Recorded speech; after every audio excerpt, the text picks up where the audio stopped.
All right, it's an old school Helwani Show Monday here on this Monday, April 5th, 2021. And you know that man, he is one of the most talked about fighters in the sport of mixed martial arts today. He's the one and only Leon Rocky Edwards. We just saw him in action a few weeks ago in Las Vegas. Unfortunately, that fight ended somewhat unceremoniously, a little controversy attached to it. We'll get to all of that. But in perhaps even bigger news, he's returning to action very quickly, May 15th to be exact, Houston, Texas, UFC 262 against Nate Diaz in a historic fight, the first ever 5-round non-title co-main event in UFC history. So a lot to get to. Leon Edwards, appreciate his time as always.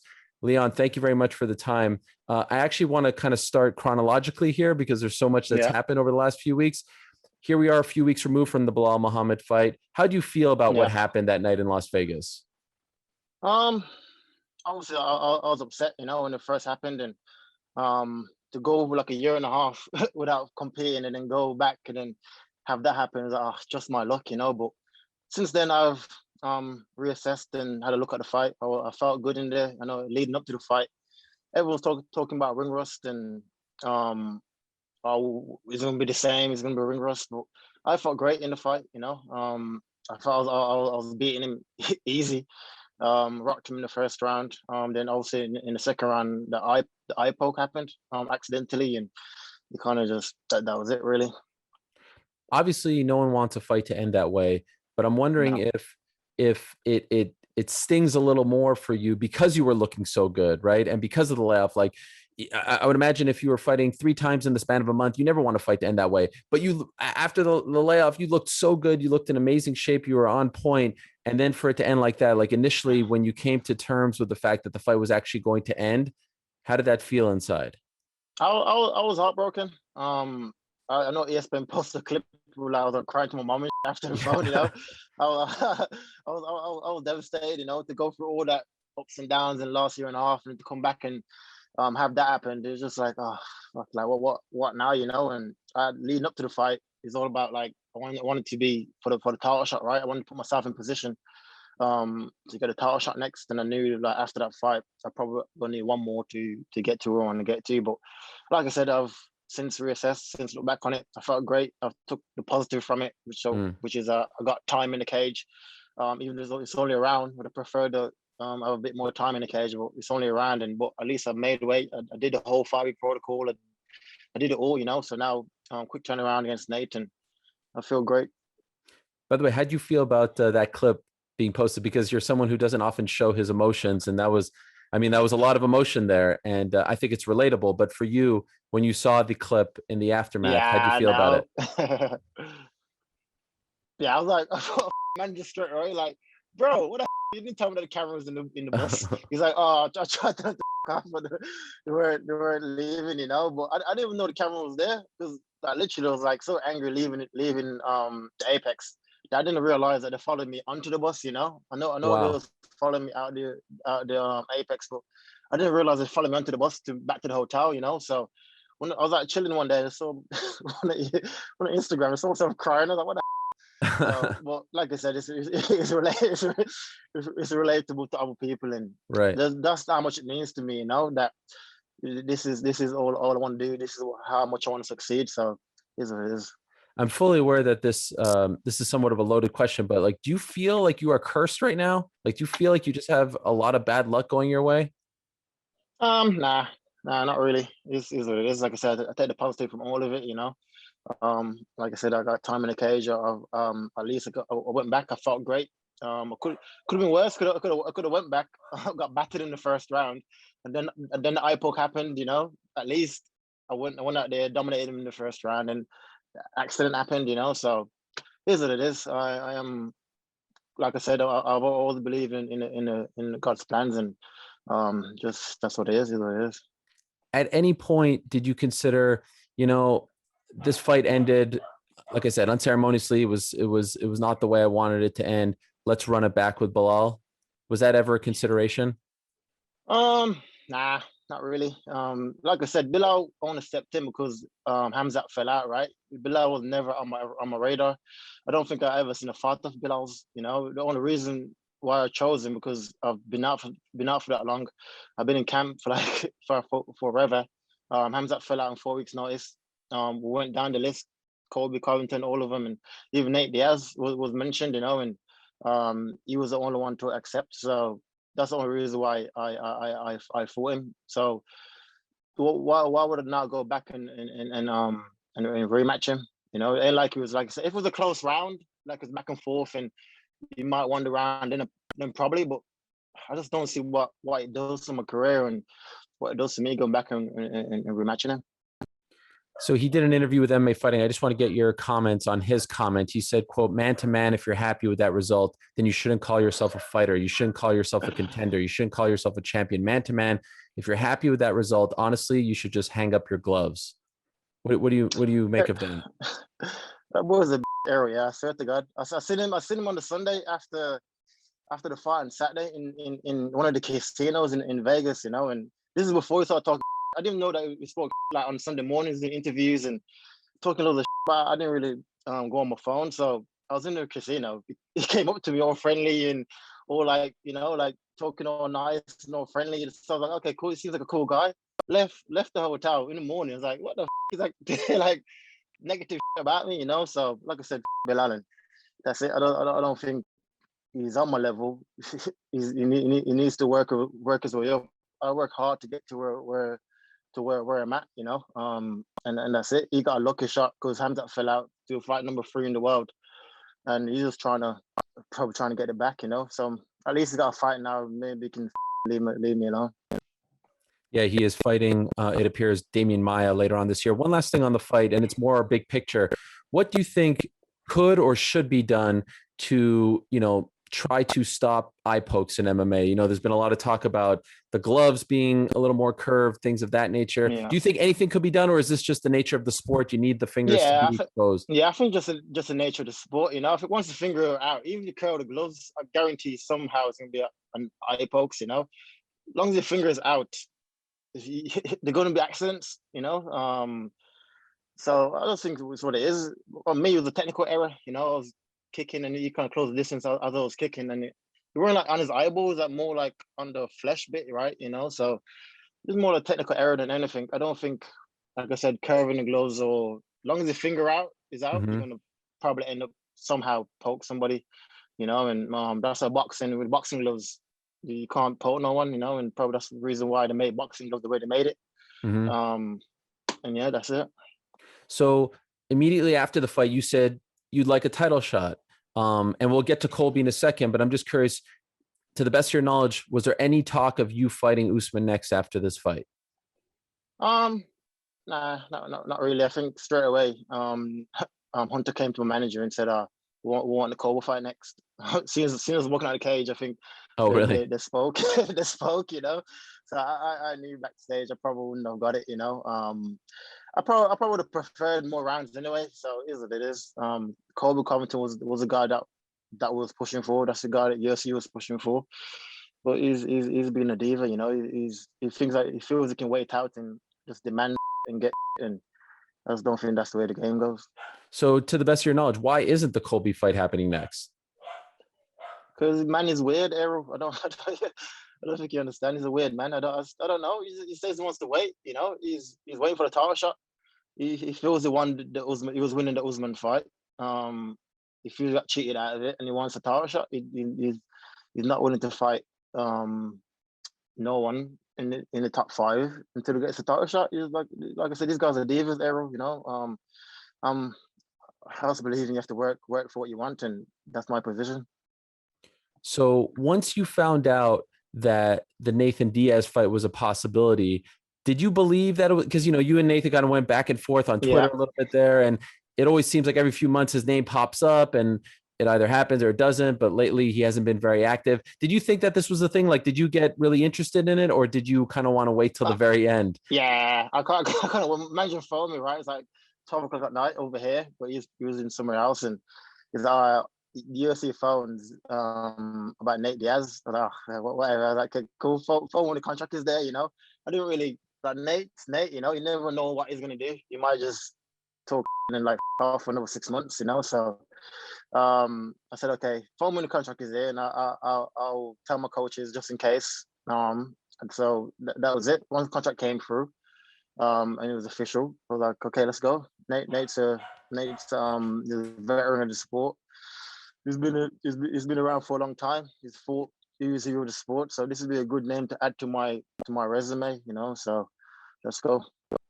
Are you surprised he wants this fight? I think off the top of my head, this is just the sixth time in UFC history that a top 3 fighter fights an unranked fighter. And of course, his situation is a little different. He hasn't fought recently. He was fighting at 155. But ultimately, considering the streak that you're on, are you surprised that Nate wants to come back against you? Well, he did an interview. I think it was a review, right? He's like, I want to fight winners and blah blah blah. I want to fight winners, and I'm the guy that's winning. So I wasn't really shocked. I know it's gonna be hard work for him, to come against a natural welterweight, one that can switch southpaw orthodox, fight both stance, got great wrestling, great jiu-jitsu. So it's gonna be a good fight. Like I said, I like his mental attitude to the game. I like the way he thinks of it, and it's gonna be an entertaining fight. Do you think he wants this fight because he is underestimating you? If he is, then it's gonna be a bad night for him, But I don't know. Let's see. I don't care if he is or not. It doesn't make a difference. Once the cage is locked, we're gonna find out. And then the other interesting wrinkle to this fight is that, like I said at the top, 5 rounds, co-main event, non-title fight, first of its kind in UFC history. How did you feel about that? I feel good. My last 4 fights has been main events. We're preparing for main events over the last 2 years, so it's perfect for me. My style is I can limit my style to a 5-round fight. So I feel good about the 5 rounds and just longer punishment for Nate than anything. That's it. Do you think a 5-round fight benefits him as opposed to a 3-round fight, or do you think it would have been smarter for him to take a 3-round fight? I don't know. Everyone's saying it benefits Nate because when he fought Masvidal, and he was when he's getting battered for like 3 rounds, right? He's 4 or 5 was where I was planning to turn on, So we'll see. Like I said, it's gonna be a long. If that's his game plan, it's gonna be a long first 3 rounds, But let's say I go out there and batter him from pillar to post for 3 rounds. He only got 2 rounds to win. Let's say he does win the 2 rounds, but he won't. Let's say he does win it. I still want to fight. I've never been stopped, never been submitted, never been knocked out.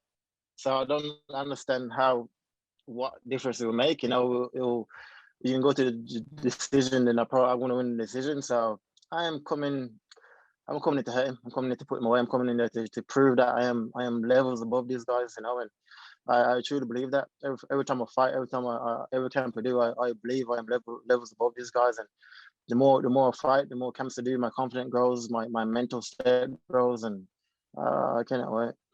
And this fight is happening less than 2 months after your last fight. Were you okay with the quick turnaround? Yeah, it's perfect. It's perfect. I said to the manager, get me in there straight away. I only did 1 round, getting back straight away. I felt great in there. Let's just keep the ball rolling. This year was how 2020 was meant to play out, right? I was meant to be like back to back. That was my plan last year, to have 4 fights back to back, but all these guys turned me down.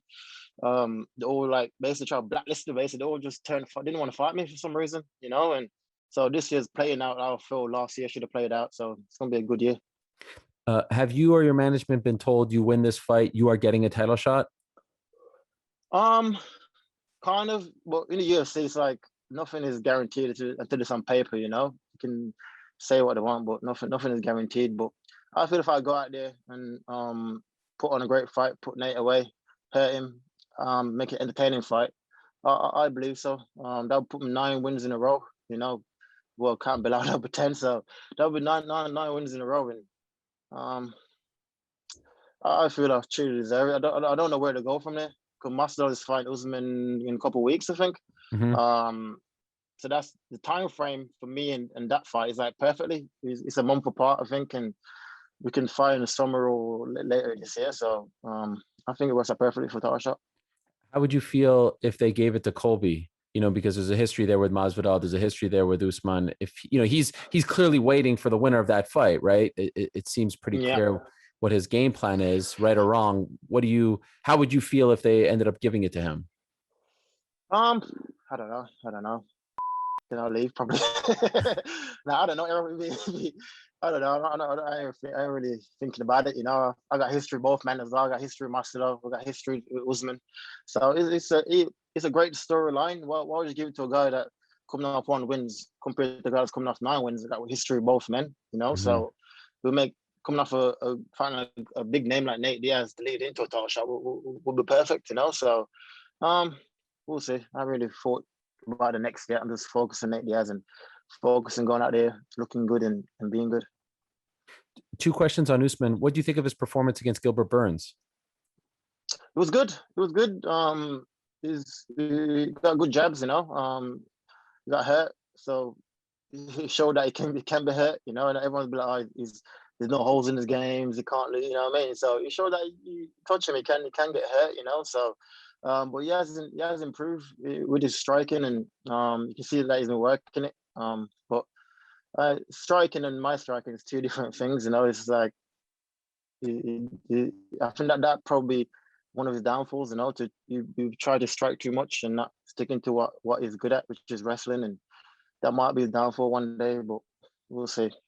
Do you think he beats Masvidal again on April 24th? Yeah, I just can't see how different the fight could be. Unless Masvidal catch him and hurt him and knock him out. If go to the 5 rounds, I'll probably favor Usman. If I had to put money on it, I'll probably favor Usman. I just can't see what Masvidal could do different. He's a smaller man. He doesn't look strong in the clinch. His wrestling ain't great. His jiu-jitsu ain't great. So I just can't see what he does that it's gonna be amazing to switch up his style. He's fought the same way for a long time. So like you said, you have history with both men.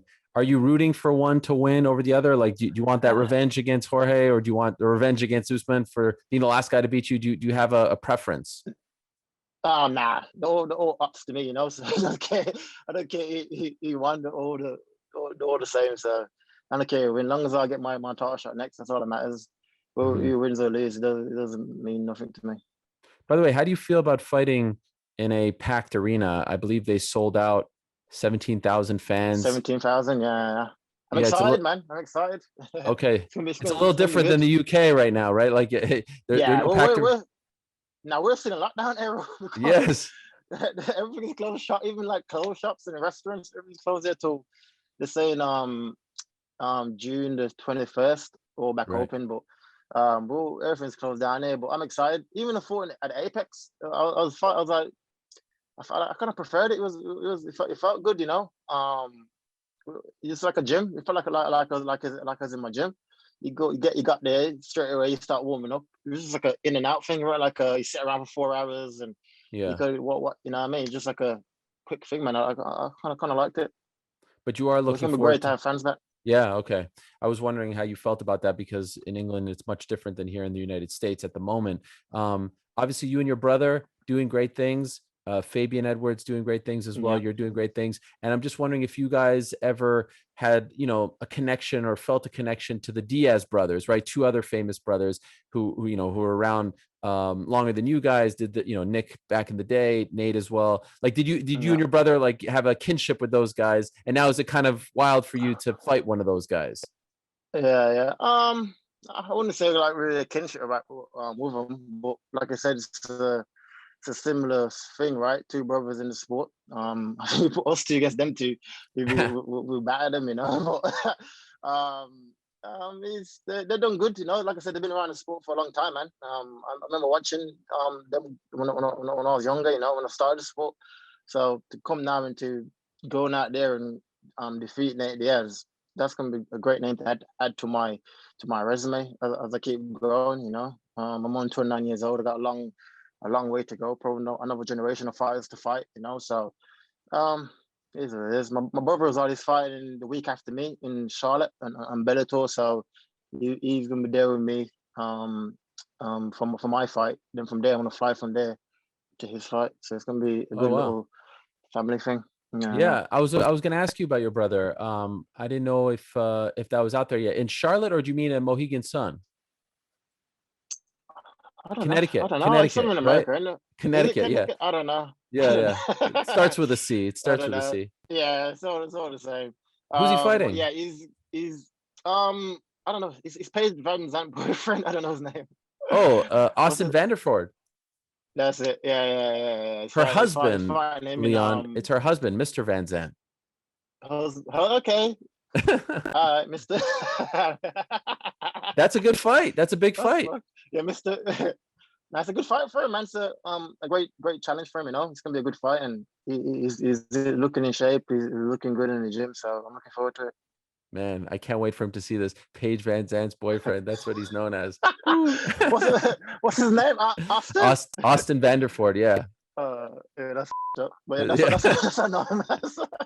That's all. You're not the only one, unfortunately. You're not the only one, Leon. God. Let me ask you one last thing before I let you go. In your mind, how do you see the fight against Diaz playing out? You think you stop him? I believe so. I think my combinations of punches, elbows, and kicks, it's gonna hurt him. You know. My grappling, my cardio, everything. I think I was like the better man. You know. In all areas. I know it's tough. I know it's durable. I know that great cardio. I know that good boxing, but I believe you need more than that to beat me. You know, I've worked so hard to get to this position. I've improved so much in the last year and a half, 2 years that I was constant Nate Diaz beating Leon Edwards, you know, and that's just it. Every time I imagine the fight, if you either play out one or two ways, right? You can either come trying to pressure, or you can try to do what I did to Diaz, which Masvidal, which is wait for the fight to go later to try to turn around. But either way, I'll be ready for either way. Can't wait. Kind of came out of nowhere, but a fun fight between two fun fighters, and the history of the 5 rounds is a lot of fun as well. And as I've said many times, you deserve a big fight like this, Leon. So I'm Good happy man, for thank you, you. and I wish you the best on May 15th. Thank you as always for the time. Good man, thank you, brother. Thanks for watching ESPN on YouTube. For live streaming sports and premium content, subscribe to ESPN+.